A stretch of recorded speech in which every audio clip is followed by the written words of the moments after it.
Hello എല്ലാവർക്കും സുഖാണല്ലോ. അപ്പോൾ ഇന്നത്തെ വീഡിയോ രാവിലത്തെ കുറച്ച് വിശേഷങ്ങളും പിന്നെ കുറച്ച് കുക്കിങ്ങും കാര്യങ്ങളൊക്കെ ആയിട്ടുള്ളൊരു വീഡിയോ ആണ്.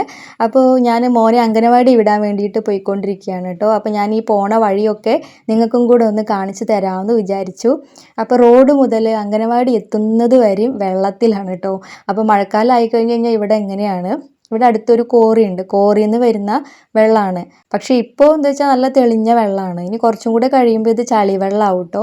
പിന്നെ നല്ല കണ്ടിന്യൂസ് ആയിട്ട് മഴയൊക്കെ പെയ്തുകൊണ്ടിരിക്കുകയാണെങ്കിൽ കുറച്ചും കൂടെ നല്ല വെള്ളം ഉണ്ടാവും. അപ്പോൾ മോനാണെങ്കിൽ താഴെ ഇതിൽ ചവിട്ടി നടക്കാൻ ഭയങ്കര മടിയാട്ടോ.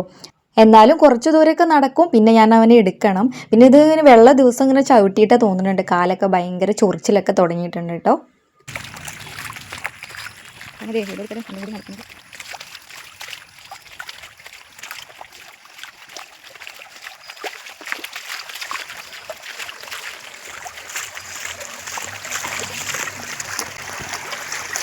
ചില സ്ഥലത്ത് നല്ല കുണ്ടാട്ടോ, ചില സ്ഥലത്ത് നല്ല കുണ്ടുണ്ട്.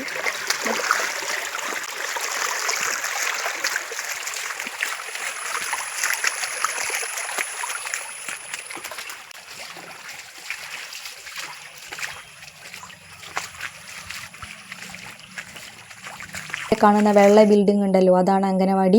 അംഗനവാടി എത്തുന്നത് വരെയും ഇതുപോലെ വെള്ളം തന്നെയാണ്. പക്ഷേ അങ്ങോട്ട് മേലേക്കൊന്നും വെള്ളമില്ല, അംഗനവാടി വരെ ഉള്ളൂ വെള്ളം.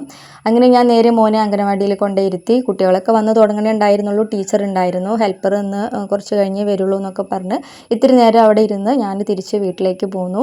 ഇന്ന് ബ്രേക്ക്ഫാസ്റ്റ് കാര്യങ്ങളൊന്നും ഞാൻ കഴിച്ചിട്ടുണ്ടായിരുന്നില്ല. അങ്ങനെ വീട്ടിലെത്തിയിട്ട് ഞാനിതാ പുട്ടും കടലക്കറിയാണ് ഇന്ന് ബ്രേക്ക്ഫാസ്റ്റ് ഉണ്ടാക്കിയിട്ടുണ്ടായിരുന്നത്. അപ്പോൾ ഈ പുട്ട് നമ്മൾ ഉപ്പ് വെള്ളമൊക്കെ തളിച്ചുണ്ടാക്കുമല്ലോ, അതുപോലത്തെ പുട്ടല്ല, ഇത് ചോറ് ചേർത്തിട്ടാണ് ഞാൻ ഉണ്ടാക്കിയിട്ടുള്ളത്. ഗോതമ്പ് പുട്ടാണ്. അപ്പോൾ വളരെ എളുപ്പത്തിൽ നമുക്ക് ഉണ്ടാക്കാൻ പറ്റും. ഞാനിപ്പോൾ അധികം ഇതുപോലെ കേട്ടോ പുട്ട് ഉണ്ടാക്കാറുള്ളത്. നല്ല സോഫ്റ്റ് ആയിട്ട് തന്നെ കിട്ടുകയും ചെയ്യും. കൂടെ വെള്ളക്കടലക്കറിയുമാണ്.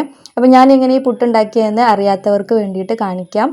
അതിനുവേണ്ടി ഞാൻ ഗോതമ്പ് പൊടി എടുത്തിട്ടുണ്ട്. പിന്നെ ഇതാ നമ്മൾ ഗോതമ്പ് പൊടി ഒരു മിക്സിയുടെ ജാറിലേക്ക് ഇട്ട് കൊടുക്കണം. അപ്പം ഞാൻ ഈ ജാറിൻ്റെ ഒരു പകുതി ഭാഗം ഗോതമ്പ് പൊടി ചേർത്ത് കൊടുത്തിട്ടുണ്ട്. കയ്യിൽ കണക്ക് പറയുകയാണെന്നുണ്ടെങ്കിൽ ഈ ഒരു കയ്യിൽ 2 കയ്യിൽ ഇട്ട് കൊടുത്തിട്ടുണ്ട്. ഇനി അതിലേക്ക് ഞാനിപ്പോൾ ചേർത്ത് കൊടുക്കാൻ പോകുന്ന ചോറ് ഇന്നലത്തെ ബാക്കി വന്ന ചോറാണ്. അപ്പം ഞാൻ ഫ്രിഡ്ജിൽ എടുത്ത് വെച്ചിട്ടുണ്ടായിരുന്നു, അത് തണുപ്പൊക്കെ ഒന്ന് വിടാൻ വേണ്ടി പുറത്ത് വെച്ചിട്ടുണ്ടായിരുന്നു.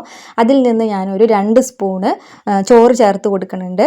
എന്നിട്ട് നമുക്ക് അതിലേക്ക് വേണ്ടത് ഉപ്പാണ്. ഉപ്പ് നമ്മൾ ആവശ്യത്തിന് വേണ്ട ഉപ്പും അങ്ങോട്ട് ഡയറക്റ്റായിട്ട് തന്നെ ചേർത്ത് കൊടുക്കുക. എന്നിട്ട് നമ്മളിതിപ്പോൾ പൊടിക്കാൻ എടുക്കുന്ന ജാറാണ്. അപ്പോൾ ഒന്ന് കറക്കി ഒരുപാട് നേരം അങ്ങനെ മിക്സിയിലിട്ടിട്ട് അടിക്കരുത്, അപ്പോൾ എല്ലാം കൂടെ കുഴഞ്ഞു പോവും. അപ്പോൾ നമ്മൾ എന്താ പറയുക, ഒന്നടിച്ചിട്ട് നിർത്തുക, അങ്ങനെ ആക്കി കൊടുക്കുക. എന്നിട്ട് നമ്മൾ ജാറ് തുറന്ന് നോക്കുമ്പോൾ അതാ ഈ ഒരു പരുവത്തിൽ നമുക്ക് കിട്ടും. മിക്സിയിൽ അടിച്ചെടുത്തതിന് ശേഷം നമ്മൾ ഈ പൊടി തൊട്ട് നോക്കുമ്പോൾ നനവില്ല തോന്നുകയാണെങ്കിൽ മാത്രം കുറച്ചും കൂടെ ചോറ് ആഡ് ചെയ്ത് കൊടുത്തിട്ട് നമുക്കൊന്ന് കറക്കിയെടുക്കാം. ഇനി അതുപോലെ നമുക്കൊന്ന് കുഴഞ്ഞു പോയി എന്ന് വിചാരിക്കുക, അപ്പോൾ കുറച്ചും കൂടെ ഗോതമ്പ് പൊടി ആഡ് ചെയ്ത് കൊടുത്തിട്ട് ഒന്ന് കറക്കിയെടുത്താൽ മാത്രം മതി. അപ്പോൾ ഇതുപോലെ നല്ല സൂപ്പറായിട്ട് തന്നെ നമുക്ക് കിട്ടും. അപ്പോൾ അരിപ്പൊടി വെച്ചിട്ട് ഇതുപോലെ ചെയ്യുക. ഞാനിപ്പോൾ അധികം ഇങ്ങനെ ചെയ്യാറ് കേട്ടോ. ചോറ് ബാക്കിയിരിക്കുന്നുണ്ടെങ്കിൽ ഇത് കുറുവരിയുടെ ചോറാണ്. എനിക്കൊരു സിമ്പിളായിട്ടാണ് തോന്നിയിട്ടുള്ളത്. ഇനി നമ്മൾ സാധാരണ പുട്ടുണ്ടാക്കുന്ന പോലെ തന്നെ ഞാൻ തേങ്ങ ചിരകി എടുത്തിട്ടുണ്ട്. ഇനി ഇതിലേക്ക് നമ്മൾ പുട്ടുംകുറ്റിയിലേക്ക് തേങ്ങ പൊടി അങ്ങനെ ഇട്ട് കൊടുക്കുക. എന്നിട്ട് നമ്മൾ ആവി കയറ്റിയിട്ട് വേവിച്ചെടുക്കുന്നു.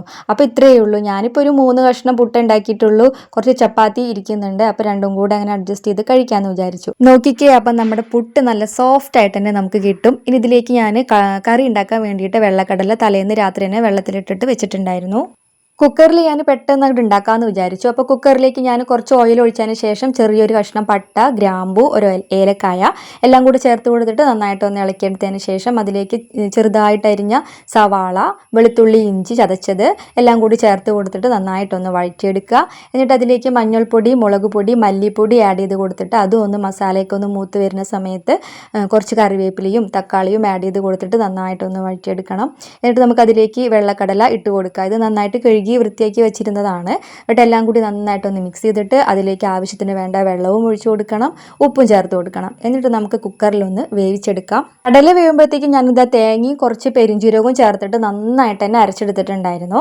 അങ്ങനെ കടല വെന്തതിന് ശേഷം അതിലേക്ക് നമ്മൾ ഈ തേങ്ങയുടെ അരപ്പും കൂടെ ചേർത്ത് കൊടുത്തിട്ട് എല്ലാം കൂടി നന്നായിട്ടൊന്ന് മിക്സ് ചെയ്തതിന് ശേഷം കടലയൊക്കെ ഒന്ന് ഇങ്ങനെ കയ്യിൽ വെച്ചിട്ട് കുറച്ചൊക്കെ ഇങ്ങനെ ഉടച്ചു കൊടുത്തിട്ടുണ്ടായിരുന്നു കേട്ടോ. പിന്നെ ഉപ്പും എരിവൊക്കെ എനിക്ക് കറക്റ്റ് തന്നെയാണ്. എല്ലാം കൂടി നന്നായിട്ടൊന്ന് തിളച്ച് കുറുകി വരുമ്പോൾ ഓഫ് ചെയ്തു. എന്നിട്ട് അതിലേക്ക് ഞാൻ കുറച്ച് കടുക്, കറിവേപ്പില മാത്രമേ ചേർത്ത് കൊടുത്തിട്ടുള്ളൂ. വറ്റൽമുളകും വേണമെങ്കിൽ ചേർക്കാൻ, ഞാനിപ്പോൾ ചേർത്ത് കൊടുത്തിട്ടില്ല.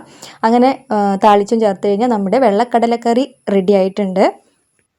അപ്പോൾ ഫ്രണ്ട്സ്, ഇന്നത്തെ വീഡിയോ ഇത്രയേ ഉള്ളൂ. വീഡിയോ നിങ്ങൾക്ക് ഇഷ്ടപ്പെട്ടു എങ്കിൽ ലൈക്ക് ചെയ്യാനും സബ്സ്ക്രൈബ് ചെയ്യാത്തവർ സബ്സ്ക്രൈബ് ചെയ്യാനും ഒന്നും മറക്കരുത് കേട്ടോ. അപ്പോൾ നമുക്ക് അടുത്തൊരു വീഡിയോ ആയിട്ട് വീണ്ടും കാണാം. ടാറ്റാ, ബൈ.